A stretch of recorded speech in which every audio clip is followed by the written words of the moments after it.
ಅಂತಾರಾಜ್ಯ ಡ್ರಗ್ಸ್ ಮಾರಾಟ ಜಾಲದ ಕೇರಳ ಮೂಲದ 3 ಆರೋಪಿಗಳನ್ನ ದಕ್ಷಿಣ ಕನ್ನಡ ಜಿಲ್ಲೆಯ ಪೊಲೀಸರು ಬಂಧಿಸಿ 5,38,800 ರೂಪಾಯಿ ಮೌಲ್ಯದ 53.58 ಗ್ರಾಂ ಎಂಡಿಎಂಎ ಮಾದಕ ವಸ್ತುವನ್ನ ವಶಪಡಿಸಿಕೊಂಡಿದ್ದಾರೆ. ಕೇರಳದ ಕೋಜಿಕೋಡ್ ನಿವಾಸಿಗಳಾದ ಮೊಹಮ್ಮದ್ ಅಜ್ಜಲ್ ಸಿಎನ್ಎ ಅಜ್ಜು, ಶಂಶೀರ್ ಹಾಗೂ ವಯನಾಡು ಜಿಲ್ಲೆಯ ಇಸ್ಮಾಯಿಲ್ ಬಂಧಿತ ಆರೋಪಿಗಳಾಗಿದ್ದಾರೆ.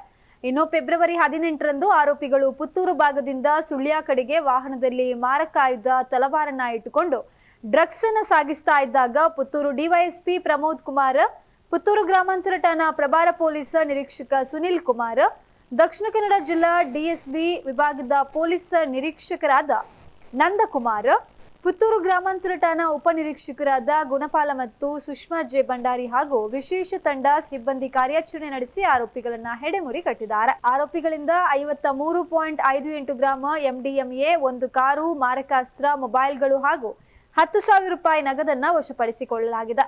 ಆರೋಪಿಗಳು ಕೇರಳ, ಗೋವಾ ಹಾಗೂ ಕರ್ನಾಟಕ ರಾಜ್ಯಗಳಿಗೆ ಮಾದಕ ವಸ್ತುಗಳನ್ನ ಸರಬರಾಜು ಮಾಡ್ತಾ ಇದ್ದು, ಕೇರಳದ ಕೋಜಿಕೋಡ್, ಕಣ್ಣೂರು, ವಯನಾಡ್ ಜಿಲ್ಲೆಗಳಲ್ಲಿ ಈಗಾಗಲೇ ಪ್ರಕರಣ ದಾಖಲಾಗಿದ್ದು ತಲೆಮರೆಸಿಕೊಂಡಿದ್ರು. ಆರೋಪಿ ಮೊಹಮ್ಮದ್ ಅಜ್ಮಲ್ ಸಿಯಾನೆ ಅಜ್ಜು ಇತ್ತೀಚೆಗೆ ಪುತ್ತೂರು ಗ್ರಾಮಾಂತರ ಠಾಣೆಯಲ್ಲಿ ದಾಖಲಾದ ಡ್ರಗ್ಸ್ ಪ್ರಕರಣದ ಆರೋಪಿಯಾಗಿರ್ತಾನೆ ಎಂದು ಪೊಲೀಸರು ತಿಳಿಸಿದ್ದಾರೆ.